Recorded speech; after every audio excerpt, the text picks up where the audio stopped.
Halo semuanya, selamat datang di Exagap Channel.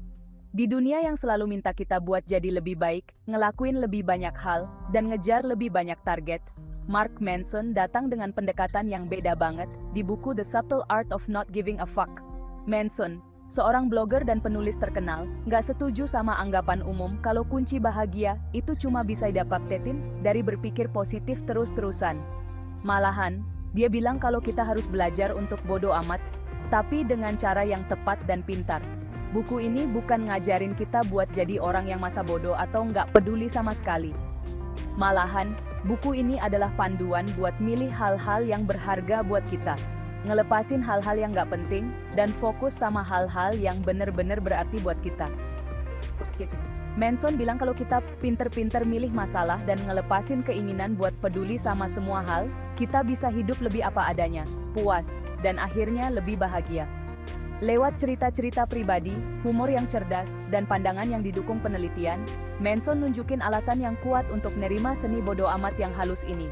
Dia ngajak pembaca buat mikirin lagi anggapan mereka tentang kebahagiaan, kesuksesan, dan arti hidup, dan nawarin perspektif baru yang bikin semangat dan ngebebasin. Bagian kedua, memilih pertempuran Anda. Seni menentukan kepedulian. Bab pertama buku ini langsung ke poin penting dari pesan Manson. Kita harus belajar untuk nggak peduli sama banyak hal dalam hidup.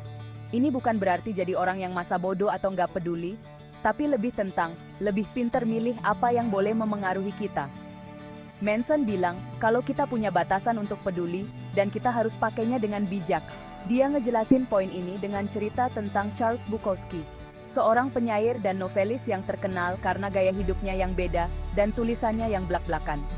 Meskipun Bukowski bukan orang sukses pada umumnya, dia nemuin arti dan tujuan hidupnya dengan fokus sama hal yang dia suka, menulis, dan gak peduli sama omongan orang lain tentang dia.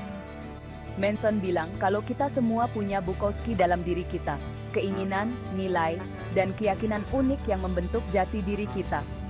Dengan menemukan dan mengutamakan hal-hal ini, kita bisa mulai ngebuang kebisingan dan gangguan hidup modern, dan fokus sama apa yang benar-benar penting.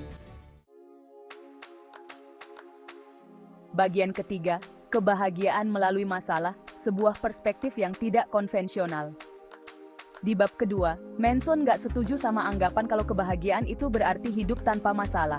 Malahan, dia bilang kalau kebahagiaan itu datang dari hasil nyelesain masalah terus-menerus. Dia nulis, kebahagiaan bukanlah ketika kamu mendapatkan apa yang kamu inginkan, tetapi ketika kamu menginginkan apa yang kamu dapatkan. Manson percaya kalau masalah adalah bagian yang nggak terpisahkan dari hidup, dan kalau ngejar kebahagiaan terus-menerus, itu malah bisa bikin kita nggak bahagia. Ketika kita menghindar atau nahan masalah, kita ngehalangin diri kita sendiri untuk tumbuh dan belajar dari masalah itu. Sebaliknya, ketika kita nerima masalah sebagai kesempatan buat berkembang, kita membuka diri kita terhadap potensi pertumbuhan dan pengembangan pribadi. Manson nyaranin daripada kita berusaha ngehindarin masalah, mendingan kita fokus milih masalah yang bagus, masalah yang sesuai sama nilai-nilai kita, dan yang rela kita perjuangkan. Dengan fokus nyelesain masalah yang berarti, kita bisa nemuin rasa tujuan dan kepuasan yang lebih dalam, daripada cuma ngejar kesenangan yang sementara. Bagian keempat, menghancurkan ilusi keistimewaan, merangkul realitas. Di bab ketiga, Manson ngebahas kecenderungan manusia untuk ngelihat diri mereka istimewa atau unik. Walaupun harga diri dan kepercayaan diri itu penting, Manson ngingetin kita tentang bahaya merasa diri paling spesial, yaitu keyakinan kalau kita pada dasarnya lebih baik dari orang lain, atau kita berhak diperlakukan istimewa. Dia bilang kalau keyakinan ini bisa bikin kita ngerasa selalu benar, jadi orang yang egois, dan nggak bisa nerima kritik. Ketika kita ngelihat diri kita luar biasa, kita jadi kurang bisa ngerasain apa yang dirasain orang lain, dan kurang mau belajar dari kesalahan kita. Manson ngajak pembaca buat nerima apa yang dia sebut prinsip ketidakpedulian, yaitu gagasan kalau kita semua hanyalah manusia biasa yang ngejalanin hidup biasa. Ini bukan berarti kita ngerendahin diri sendiri, tapi lebih ke arah nerima kalau kita semua punya kelebihan dan kekurangan, dan gak ada yang punya utang apapun sama kita. Dengan ngelepasin ilusi keistimewaan, kita bisa ngembangin rasa rendah hati, rasa syukur, dan keterbukaan untuk belajar dan bertumbuh. Bagian kelima, penderitaan dan maknanya, menemukan tujuan dalam ketidaknyamanan. Bab keempat ini ngebahas tentang peran penderitaan dalam hidup manusia. Manson bilang kalau penderitaan itu bagian yang gak terpisahkan dari kehidupan. Dan kalau kita berusaha ngehindarin penderitaan sepenuhnya, itu sia-sia. Malahan, dia nyaranin kita buat belajar gimana caranya ngatur dan nemuin arti dari penderitaan kita. Dia ngenalin konsep hierarki nilai, yaitu gagasan kalau nggak semua penderitaan itu sama. Beberapa penderitaan, kayak sakit hati karena putus cinta atau kekecewaan karena gagal, adalah bagian alami dari hidup dan bisa ngasih kita kesempatan berharga buat tumbuh dan belajar. Penderitaan lainnya, kayak kecanduan, kekerasan, atau penyakit kronis, bisa sangat melemahkan dan butuh bantuan profesional. Manson percaya kalau kita punya kekuatan buat ngontrol, gimana caranya kita nanggepin penderitaan. Daripada biarin rasa sakit ngendaliin kita bisa milih buat nemuin arti dan tujuan di balik rasa sakit itu. Kita bisa ngegunain pengalaman kita buat ngembangin ketahanan, empati, dan penghargaan yang lebih dalam buat hidup. Bagian keenam, kekuatan memilih masalah Anda, mengambil kendali atas perjalanan Anda. Di bab kelima, Manson ngembangin gagasan tentang memilih masalah kita sendiri. Dia bilang kalau kita semua punya masalah dalam hidup, tapi kita punya kekuatan buat milih masalah apa yang mau kita fokusin. Kita bisa milih buat fokus sama masalah yang bisa kita kontrol dan yang sesuai sama nilai-nilai kita. Atau kita bisa biarin diri kita kewalahan sama masalah yang ada di luar kendali kita. Manson ngasih contoh seorang pengusaha sukses yang lagi berjuang ngelawan rasa cemas dan depresi. Meskipun pengusaha itu udah sukses secara materi, dia ngerasa nggak bahagia dan nggak puas. Manson bilang, kalau masalah si pengusaha itu bukan karena dia kurang sukses, tapi karena dia kurang nemuin arti dan tujuan dalam hidupnya. Manson nyaranin supaya si pengusaha itu nyari tahu apa nilai-nilai penting dalam hidupnya dan mulai bertindak sesuai sama nilai-nilai itu.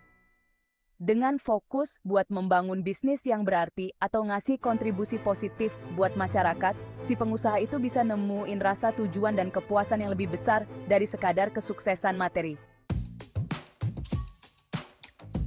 Bagian ketujuh, merangkul ketidaktahuan, kebebasan dari kepastian absolut. Bab keenam ini ngebahas tentang pentingnya nerima ketidaktahuan. Manson bilang kalau manusia punya keinginan alami untuk mencari kepastian. Tapi kalau kita terus-terusan ngejar kepastian, itu malah bisa bikin kita jadi kaku, takut, dan nggak mau nerima perspektif baru. Dia nulis, masalahnya dengan kepastian adalah kepastian itu cuma ilusi. Nggak ada yang pasti dalam hidup.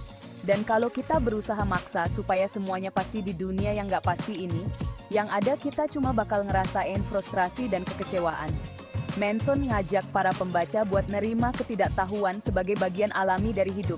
Dia bilang kalau kita ngelepasin kebutuhan kita buat tahu segalanya, kita ngebebasin diri kita sendiri buat jadi lebih penasaran, berpikiran terbuka, dan mudah beradaptasi terhadap perubahan. Bagian ke-8, kegagalan sebagai batu loncatan, pelajaran dari ketidakberhasilan.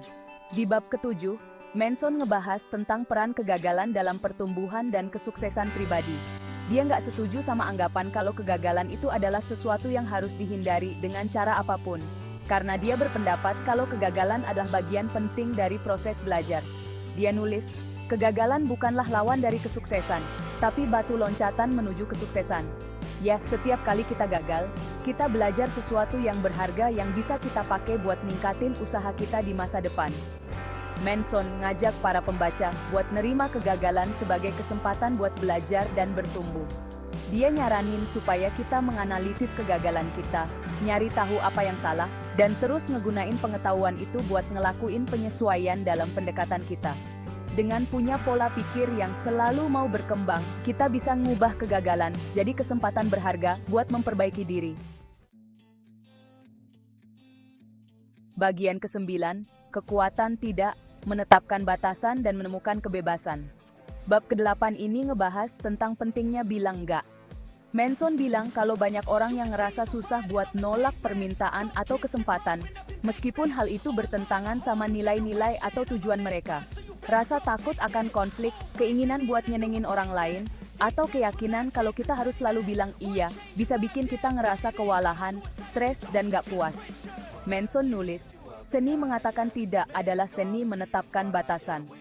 Dengan belajar gimana caranya bilang enggak terhadap hal-hal yang enggak penting buat kita ngebebasin waktu, energi, dan sumber daya kita buat fokus sama apa yang benar-benar penting. Manson ngajak para pembaca buat latihan bilang enggak dengan sopan tapi tegas. Dia nyaranin buat mulai dari hal-hal kecil, kayak nolak ajakan ke acara yang enggak mau kita datengin, dan secara bertahap beralih ke permintaan yang lebih besar. Bagian ke-10, perspektif kematian, menemukan makna dalam keterbatasan. Di bab ke-9, Manson ngebahas tentang topik kematian, topik yang sering dihindari dalam masyarakat modern.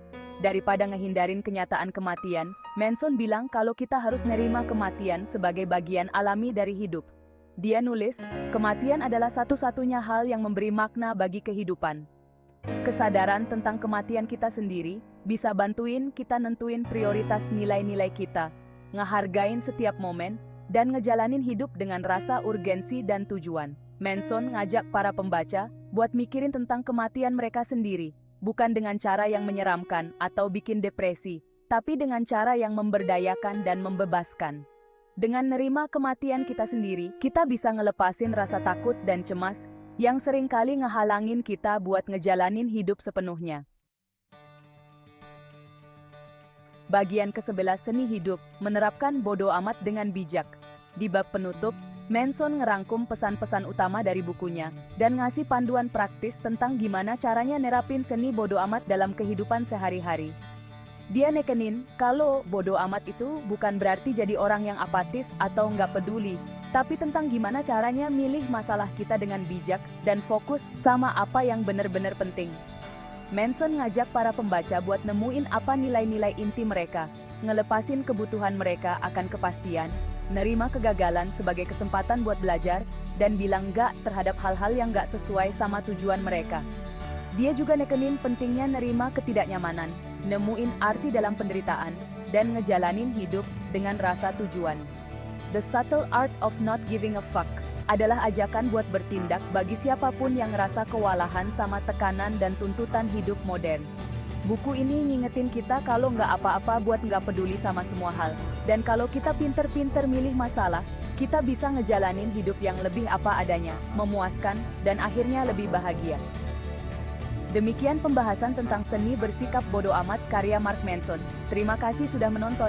Jika kamu suka dengan video ini, jangan lupa untuk klik tombol like, share ke teman-temanmu, dan subscribe untuk mendapatkan update video terbaru. Tinggalkan komentar di bawah tentang apa yang kamu pikirkan, atau ide topik yang ingin kamu lihat di video selanjutnya. Sampai jumpa di video berikutnya.